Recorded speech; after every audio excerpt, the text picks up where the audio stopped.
You take a photo, a good one. You look at it for a second, and then you just don't post it. Not because something was wrong with it, not because you were afraid of what people would think. Something in you simply didn't move toward sharing. The moment already felt complete. From the outside, that looks like insecurity, or indifference, or some quiet fear of being seen. It's not. People who don't post their photos aren't hiding from the world. They just have a different relationship with it. One where the experience doesn't need to be broadcasted to be real, where self-worth isn't built on reaction counts, where privacy isn't a defense mechanism but a deliberate choice. That's not nothing. And it turns out this one behavior clusters with a whole set of other patterns, specific ways of thinking, feeling, and moving through the world that most people never quite name. Here are 7 of them. 1. They don't need a witness to know something was real. You take a photo, a genuinely good one. The light is right, the moment is right, something about it feels exactly as it was. You look at it for a moment, and then you put the phone down. Not because you didn't like it, not because you were worried about how it would land. Something in you just didn't move toward sharing. The moment already felt complete. Putting it online would have added something, and that something wasn't needed. From the outside, this reads as indifference, like you didn't care enough to document your own life, like you're somehow less present in it. But that's the misread. For certain people, the experience and the record of the experience are 2 entirely different things, and only one of them actually matters. The meal was good. The conversation was real. The evening happened. None of that becomes more true because someone else saw it. You already know this. You've known it quietly for a long time. The moment didn't need an audience to be real. It was real. Number 2. Their self-image doesn't live in other people's reactions. Most platforms are built around a specific psychological loop. You post, you wait, the numbers move. Something in you responds to that movement. Upward feels good. Silence feels like a verdict.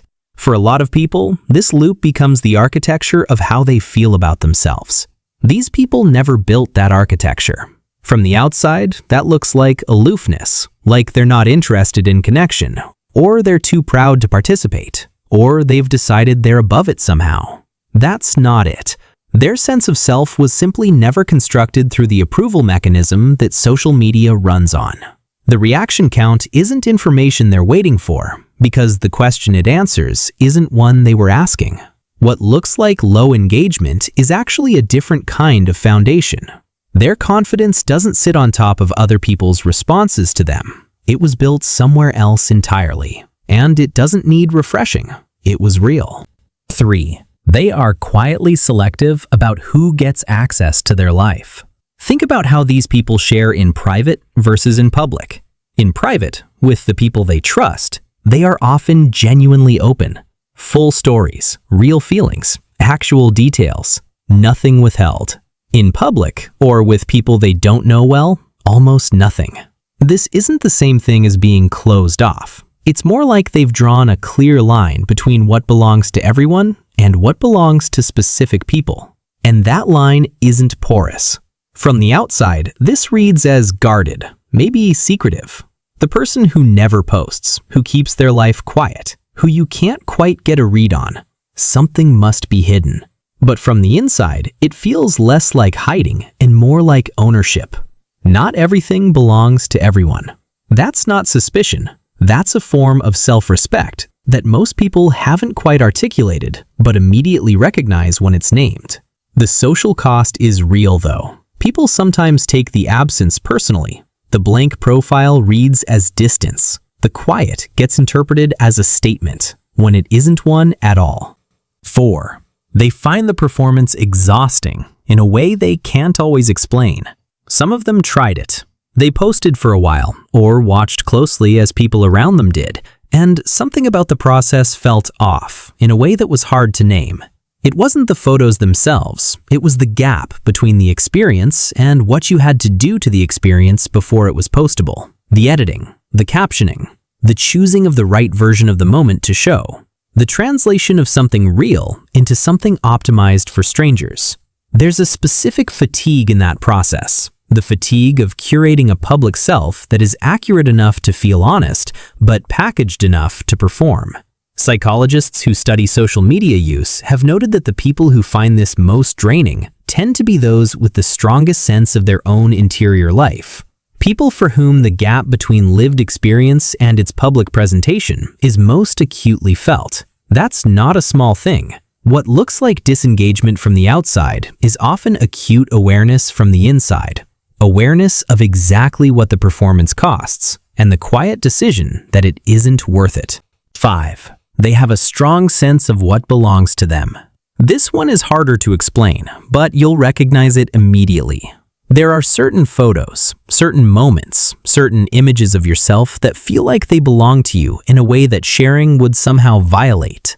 Not because they're unflattering, not because they're private in any conventional sense, just they're yours.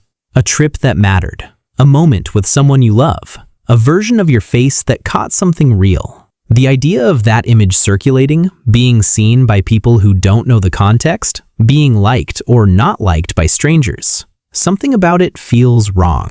From the outside, this reads as vanity or insecurity, or both. From the inside, it's a boundary, a quiet, clear line between what exists for you and what exists for public consumption.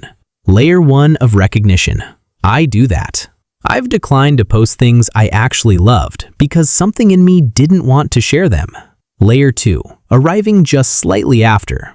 I've never known why, until right now. Number 6. They don't confuse visibility with value. This is the one underneath all the others. Somewhere along the way, not through a single decision, not through a conscious philosophy, these people arrived at a quiet understanding that being seen doesn't make something more real, more meaningful, or more valuable. A beautiful meal isn't better because it was photographed. A relationship isn't more genuine because it was documented. A life isn't more fully lived because it was made visible. From the outside, this can look like they're missing out on community, on connection, on being known. The person who doesn't post can seem like they're opting out of something everyone else has access to. But from the inside, they simply never accepted the equation. Visibility is not the same as worth. That's not cynicism. That's not fear. That's a specific orientation. One that takes a long time to articulate and almost no time to recognize once it's named. Every other pattern on this list is an expression of that single understanding. 7. They experience the scroll differently than most people. When they do use social media, and most of them do in some form, they move through it differently. Less reactive. More like watching something from a slight distance. They notice the structure of what they're seeing. The angle chosen, the caption written, the version of the moment that was selected over the others. They're not fooled by the presentation, not because they're suspicious, but because they recognize the process from the inside. They've thought about what it would take to post that photo. They know what got left out. This reads from the outside as non-participation. They scroll, they don't engage, they don't post. They're barely there. But they're actually some of the most observant people in the room. There is something quietly lonely in it though. Watching a social world whose language you understand but don't speak. Being present without being visible. Feeling the pull of connection while remaining unconvinced that this particular version of it is the one you want. That tension doesn't fully resolve. It just sits there. Come back to that first moment. The photo. The good one. The one you looked at and put down.